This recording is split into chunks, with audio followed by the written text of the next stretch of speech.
সবাইকে আমন্ত্রণ এনবিএস আন্তর্জাতিক সংবাদে। শুরুতে NBS24.org শিরোনাম।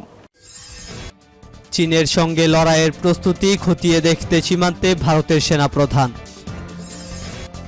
প্রধানমন্ত্রী উলি বনাম প্রচণ্ড, টালমাটাল নেপালের রাজনীতি।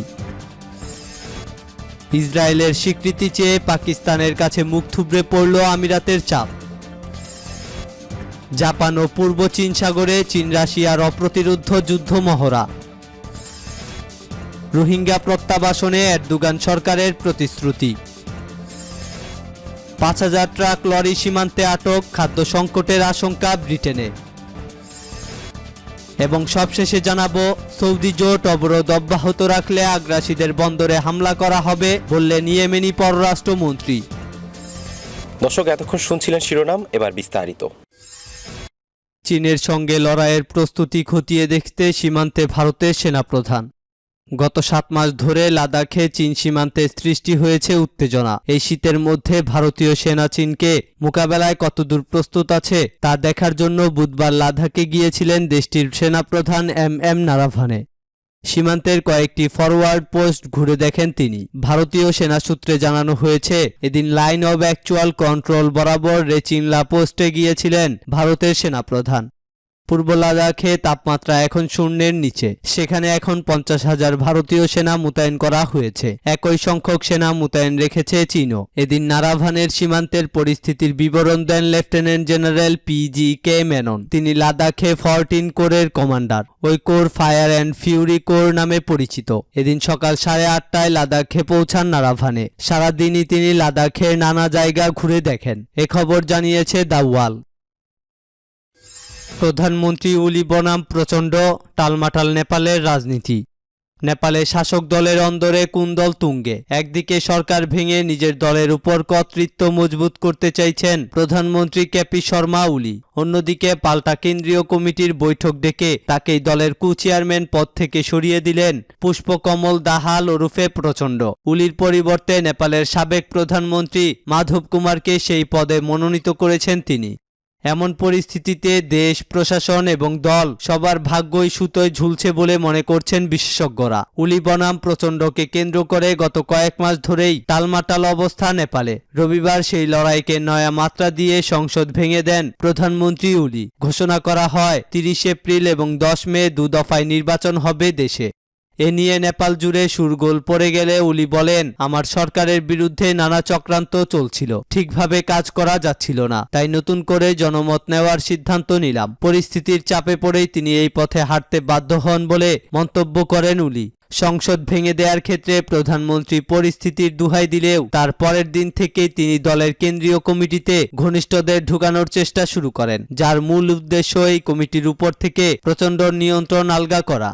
ঘটনাচক্রে মঙ্গলবার 446 সদস্যের কেন্দ্রীয় কমিটির বৈঠক ডেকেছিল প্রচণ্ড। এই বৈঠকেই সংখ্যাগরিষ্ঠ সদস্যদের উপস্থিতিতে সিদ্ধান্ত হয় চেয়ারম্যান পদ থেকে সরানো হবে উলিকে। এই বৈঠকের কয়েক ঘন্টা আগেই অন্য এক বৈঠক করেন উলি। সেখানে ঠিক হয় এই কেন্দ্রীয় কমিটির সদস্য সংখ্যা বাড়িয়ে 1119 করা হবে।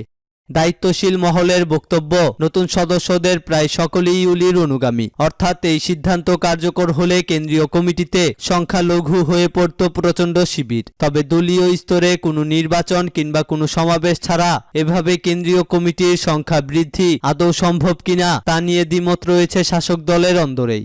এ খবর জানিয়েছে এই সময়। ইসরায়েলের স্বীকৃতি চেয়ে পাকিস্তানের কাছে মুখ থুবড়ে পড়ল আমিরাতের চাপ।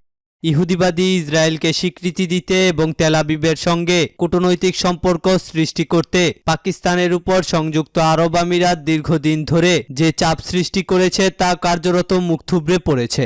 পাকিস্তান সরকার বলেছে, দেশের ভেতরে ইসরায়েল বিরোধী প্রচণ্ড জনমত এবং ফিলিস্তিন ও কাশ্মীর পরিস্থিতি একই রকম হওয়ার কারণে সংযুক্ত আরব আমিরাতের চাপ প্রত্যাখ্যান করার যথেষ্ট যৌক্তিক ভিত্তি রয়েছে। পাকিস্তানের পররাষ্ট্রমন্ত্রী শাহ মেহমুদ কুরেশি সংযুক্ত আরব আমিরাতের রাজধানী আবুধাবি সফর করার পর ইসলামাবাদ তার পরিষ্কার অবস্থান ঘোষণা করল। এ সফরে তিনি সংযুক্ত আরব আমিরাতের সঙ্গে পাকিস্তানের দীর্ঘদিনের অচলাবস্থা নিরসনের জন্য আলোচনা করেছেন। ইহুদিবাদী ইসরায়েলকে স্বীকৃতি দেয়া এবং তার সঙ্গে সম্পর্ক স্বাভাবিক করার প্রশ্নে সংযুক্ত আরব আমিরাতের পক্ষ থেকে পাকিস্তানের উপর ব্যাপক চাপ সৃষ্টি করা হয়। গত আগস্ট মাসে আরব আমিরাত নিজেও ইসরায়েলের সঙ্গে সম্পর্ক স্বাভাবিক করে। জাপান ও পূর্ব চীন সাগরে চীন রাশিয়ার অপ্রতিরোধ্য যুদ্ধ মহড়া। জাপান সাগর ও পূর্ব চীন সাগরে যৌথ বিমান মহড়া চালিয়েছে চীন ও রাশিয়া। রাশিয়ার দুটি Tu-195MS এবং চীনের 4টি H-6K কৌশলগত বোমারু বিমান এই যৌথ মহড়ায় অংশ নেয়। দুই দেশের মধ্যকার সামরিক সহযোগিতা চুক্তি বাস্তবায়নের অংশ হিসেবে এই মহড়া চালানো হয়েছে। তৃতীয় কোনো দেশকে লক্ষ্য করে এই মহড়া চালানো হয়নি। রুশ প্রতিরক্ষা মন্ত্রণালয় এক বিবৃতিতে জানায়, রাশিয়ার এরোস্পেস ফোর্স এবং চীনের পিপলস লিবারেশন আর্মির বিমান বাহিনী এশিয়া প্রশান্ত মহাসাগরীয় অঞ্চলে দূরপাল্লার বিমান দিয়ে দ্বিতীয়বারের মতো যৌথ মহড়া চালিয়েছে। রাশিয়া ও চীনের সামরিক বিমান দক্ষিণ কোরিয়ার আকাশ সীমায় ঢুকে পড়েছে বলে সিউল প্রতিবাদ জানানোর পর রুশ প্রতিরক্ষা মন্ত্রণালয়ে বিবৃতি দিল। রোহিঙ্গা প্রত্যাবাসনে এরদোগান সরকারের প্রতিশ্রুতি। রোহিঙ্গা শরণার্থীদের নিজ দেশ মিয়ানমারে প্রত্যাবাসনে তুরস্ক বাংলাদেশ সরকারকে সব ধরনের সহযোগিতা দেবে বলে পুনর্ব্যক্ত করেছেন তুর্কি পররাষ্ট্রমন্ত্রী মেভলুত কাভুসোগলু। বাংলাদেশে আশ্রয়ে থাকা ঝুঁকিপূর্ণ রোহিঙ্গা শরণার্থীদের ফেরাতে নিজ দেশের সমর্থনের কথা তুলে ধরেন তিনি। বুধবার 23 ডিসেম্বর দুপুর 12:30টায় রাষ্ট্রীয় অতিথি ভবন পদ্মায় বাংলাদেশের পররাষ্ট্রমন্ত্রী এ.কে আব্দুল মোমেনের সঙ্গে আনুষ্ঠানিক দ্বিপক্ষীয় বৈঠকে বসেন তুরস্কের পররাষ্ট্রমন্ত্রী মেভলুত কাভুসোগলু। 1.5 ঘণ্টা ব্যাপী বৈঠকে তারা বাংলাদেশ তুরস্কের দ্বিপক্ষীয় সম্পর্কের সম্ভাবনার বিভিন্ন দিক নিয়েও আলোচনা করেন। বৈঠক শেষে এক যৌথ সংবাদ সম্মেলনে বিভিন্ন বিষয় তুলে ধরেন দুই দেশের পররাষ্ট্রমন্ত্রী। অন্যান্য বিষয়ের পাশাপাশি রোহিঙ্গা ইস্যু তুলে ধরেন কাভুসোগলু।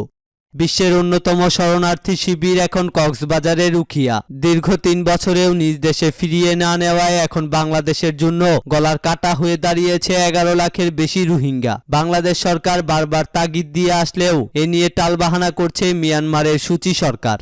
মিয়ানমারের 9/6-এর জন্য বিশ্বের কাছে সহযোগিতা চেয়ে আসছে ঢাকা। এর মধ্যেই বাংলাদেশ সরকারকে আসার কথা শোনালো তুরস্ক। রোহিঙ্গা শরণার্থী ইস্যুতে তুর্কি পররাষ্ট্রমন্ত্রী কাভুসোগলু বাংলাদেশকে আশ্বাস দিয়ে বলেন, রোহিঙ্গাদের ঘরে ফেরা উচিত বিষয়টি অনুধাবন করছে আঙ্কারা। সব রোহিঙ্গাকে নিজ দেশে স্বেচ্ছায় নিরাপদ এবং মর্যাদাপূর্ণ প্রত্যাবাসনে প্রতিটি স্তরে আলোচনা চালিয়ে যাব, কিন্তু অগ্রগতির জন্য মিয়ানমারের সরকারের সঙ্গেও আমাদের জোরালোভাবে আলোচনা চালিয়ে যাওয়া দরকার। জাতিসংঘ কর্তৃক বিশ্বের সবচেয়ে বেশি নিপীড়িত মানুষ হিসেবে বর্ণিত রোহিঙ্গা সম্প্রদায়। দেশটিতে 2012 সালে সাম্প্রদায়িক সহিংসতায় প্রাণ হারান অনেকে। রাখাইন, শান সহ বেশ কয়েকটি রাজ্যে রোহিঙ্গাদের উপর অমানবিক নির্যাতন চালায় মিয়ানমারের সেনাবাহিনী। সংঘবদ্ধ ধর্ষণ, বাড়িঘরে অগ্নিসংযোগ, লুটপাটের মুখে জীবন বাঁচিয়ে পালিয়ে 2017 সালের আগস্টে বাংলাদেশে আশ্রয় নেয় 7.5 লাখের বেশি রোহিঙ্গা। বিভিন্ন সময় সীমান্ত পাড়ি দিয়ে বাংলাদেশে আশ্রয় নেওয়া রোহিঙ্গা সংখ্যা 11 লাখ ছাড়িয়েছে বলে জানিয়েছে মানবাধিকার সংস্থা অ্যামনেস্টি। টেকনাফ এবং উখিয়ায় 30টির বেশি ক্যাম্পে আশ্রয় নিয়ে আছেন তারা।